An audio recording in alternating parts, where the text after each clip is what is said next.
Kia ora, everyone, and greetings from sunny California.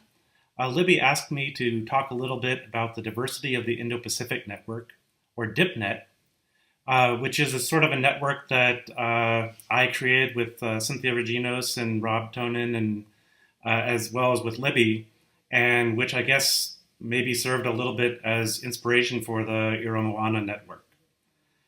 So I just want to start off with a sublime observation, which is that the Indo-Pacific is a big place. It stretches from East Africa all the way to Easter Island, and in doing so, it almost covers nearly 2/3 of the globe, making it possibly the largest biogeographic region in the world. And yet, there are many species who have ranges that span all the way across this entire region. It's also diverse. The highest levels of marine biodiversity are found at the center of the Indo-Pacific. And Charles Darwin, when he was at Christmas Island, obviously wasn't able to go scuba diving, but from a boat, looking down into clear water, calm water, he wrote in Voyage of the Beagle, "It is excusable to grow enthusiastic over the infinite number of organic beings with which the sea of the tropics, so prodigal of life, teems." And it's been a long-standing question as to why the Indo-Pacific and why the Coral Triangle in particular, it has such high levels of marine biodiversity.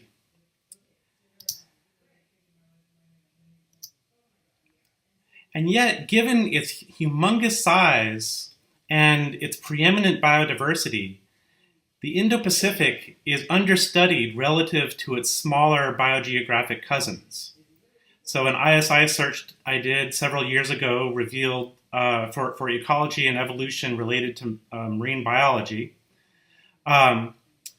revealed that the North Atlantic was by far and away the most studied marine region, followed by the Mediterranean and North Pacific, with the Indo-Pacific coming in fifth, despite the fact that it is the largest and most diverse marine region on the planet.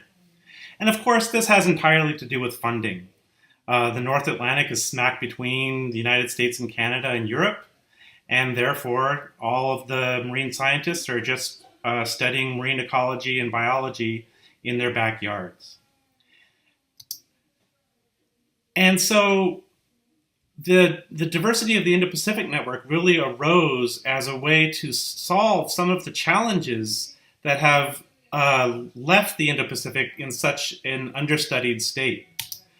The Indo-Pacific is somewhat different because of its size and diversity. It's a different kettle of fish. We have large species ranges, large census sizes across those species ranges of fish and invertebrates. We have high potential for larval dispersal among different populations. And because of that high potential for larval dispersal among populations, we have really large genetic neighborhoods, making it difficult to understand how to delineate and break the Indo-Pacific into manageable chunks, for example, for conservation. So the particular challenges that I notice are first logistical. So if you're going to study the phylogeography of a species in the Indo-Pacific and you want to sample across the species range, you have to sample across 2/3 of the Earth's circumference. You have to be able to sample that entire area, and you need to sample with some amount of density to be able to detect subtle patterns of genetic structure, for example. In addition, in order to generalize any patterns that we detect in this region, there's a large diversity of species there, and it's difficult to know exactly how to generalize across that large taxonomic breadth that occurs in the Indo-Pacific. In addition to that, these large species ranges lead to, and large census sizes and large effective sizes of these species leads to low expected values for estimators of FST. These high genetic diversities also lead to reduced maximum values of FST, and the Indo-Pacific is constantly being perturbed by Milankovitch cycles, for example, and those Milankovitch cycles throw off equilibrium throw off the equilibrium between gene flow and drift between populations, which also tends to reduce or alter our measures of FST. So today I'm just really going to talk about the solutions that I've offered through the diversity of the Indo-Pacific network for logistical challenges. So we've already talked about the size. The size is a huge challenge for sampling, and the diversity is also a huge challenge for sampling. But in addition to all that, the political complexity is enormous. Over 60 countries have exclusive economic zones that border on the Indo-Pacific. And each of those countries has its own set of permitting rules and laws and export permits, etc., that a responsible scientist needs to be able to follow. In addition, most of those countries, notably excluding the United States, are signatories to the Convention on the Biological Diversity. And this convention has a number of laws limiting access to genetic resources, specifically aimed at biopiracy, but which tend to net well-meaning researchers on looking into evolution and biodiversity questions in the Indo-Pacific. Finally, there's a lack of cooperation among different groups that are working in the Indo-Pacific. This is a sort of an area cladogram that we developed from all the published genetic data that were published as of 2014 in the Indo-Pacific. And it's instead of showing all the species that occur, the relationships of areas based on the species that occur in different areas, these are the species that have been sampled for genetic analysis in different areas. And what you see is a huge sampling effect. In blue, right in the middle of the coral triangle, is my advisor's lab, Paul Barber's lab, that was able to do a lot of genetic sampling throughout Indonesia. And we had our own set of taxa that we worked on, and we didn't coordinate with any of the other groups that were working in other peripheral areas. In yellow, you see the Hawaiians. In green, you see the Australians. In red, in both the French Polynesia and over in Réunion, you see the French. And then in purple, you kind of see everybody else. And so if the most obvious pattern that jumps out at us is a sampling effect, we know that there's very much a lack of coordination and cooperation among groups that are working in the Indo-Pacific. In addition to this, local researchers that live and work in Indo-Pacific countries regard researchers coming from these developed countries as parachute scientists. These scientists come into these countries and take their samples, go home, and analyze them without contributing to any of the science that's actually happening in those countries. So, having done a postdoc out in the Philippines and Indonesia, I became keenly aware of all of these challenges, and I reached out and contacted Cynthia Reginos. And together we worked on a proposal to the National Evolutionary Synthesis Center, or NESCENT, to have a catalysis meeting and then a working group to which we invited Libby and Dr. Michelle Gaither, as well as about 20 or 30 other prominent scientists working in the Indo-Pacific. And we discussed ways that we could promote collaboration among researchers. As part of the working group, we also worked to compile a published genetic data set and to make that data set publicly available to the broader community, with the goal of allowing researchers, for example, in the Philippines, who can't necessarily get funding to sample outside of their country, to be able to get access to these other genetic data and therefore be able to put their data into a broader context of the Indo-Pacific. So yeah, we did first get funding from the National Evolutionary Synthesis Center, and then we were able to take this data set to the National Science Foundation and get funding for a research coordination network, which is just about to end in a year. I think we're going to get an extension to 2020. And we've had a dedicated postdoc working on DipNet questions, as well as we have funded 4 training workshops, very similar to the one that you are all attending today. So our overall goals were first to create this open access population genetic database. And I'm very excited that after we put this database together, after we put all this data together, or about actually at the same time, I contacted John Deck, who is a researcher at UC Berkeley, who was putting together a database system that was perfect for the genetic data that we had collated. And so we sort of became a test case for this database that I eventually was able to name the Genomic Observatory's Metadatabase, or GEOME. So this is an open access metadatabase, and we don't try to reinvent the wheel.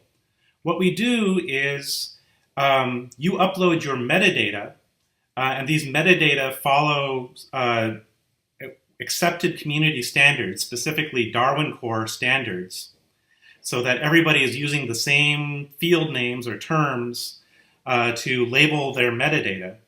So you upload your Darwin core formatted metadata, and you upload a list of, for example, FASTQ file names if you're uploading genomic data. And we give you back a package that is ready for upload directly to GenBank's Sequence Read Archive. So no more dealing with Sequin. You're able to just take our output and upload it to SRA. And we then harvest the accession numbers for your metadata back into GEOME, creating a permanent link between your metadata and the data in GEOME, or the data in the SRA.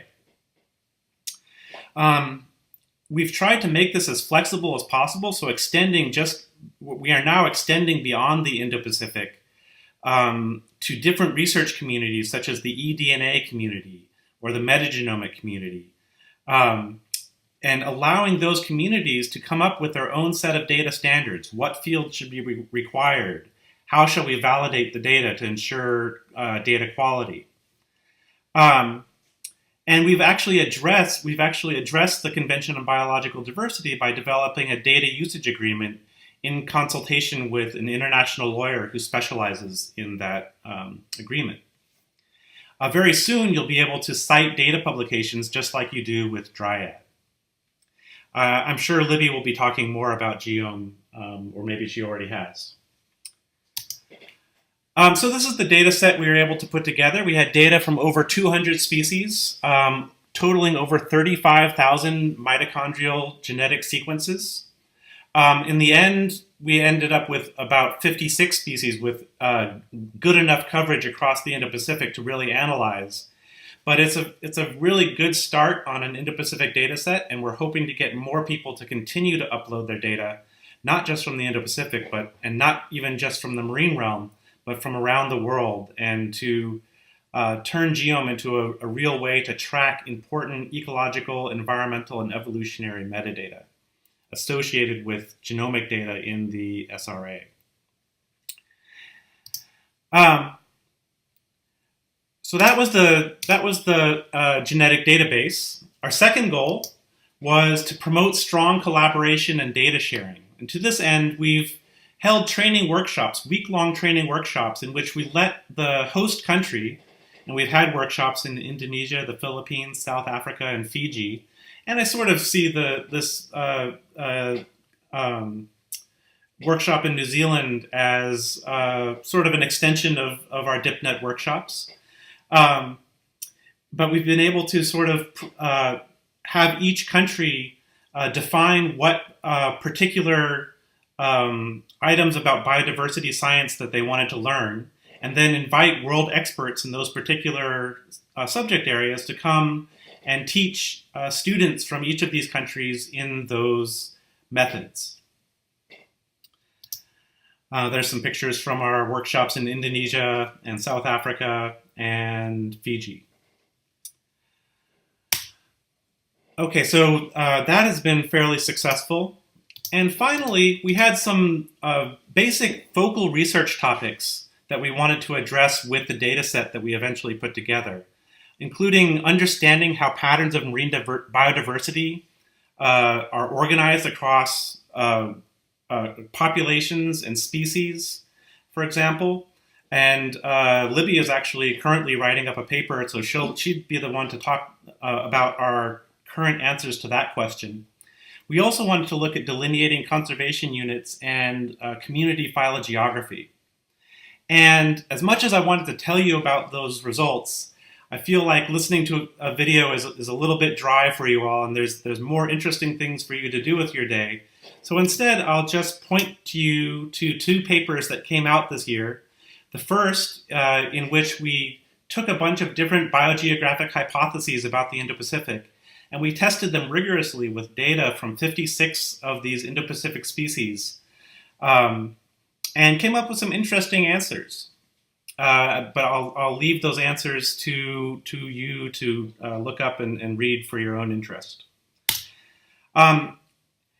One thing that we demonstrated in that first paper, though, was that F statistics are really bad for describing marine population structure. And so I was able to look at a subset of our Indo-Pacific data, just the Hawaiian data, and use Migrate, a coalescent sampler, and I showed using both simulations and empirical data that Migrate does a much better job of recovering marine population structure than do F statistics. However, I'll just leave it at that, and thank you all for your attention. I want to acknowledge just a few of the collaborators that we've had in developing DipNet, and I will now return it back to Libby. Thank you very much for inviting me to your workshop. Someday I hope to come down and visit you all in New Zealand, maybe next year. And with that, thank you very much.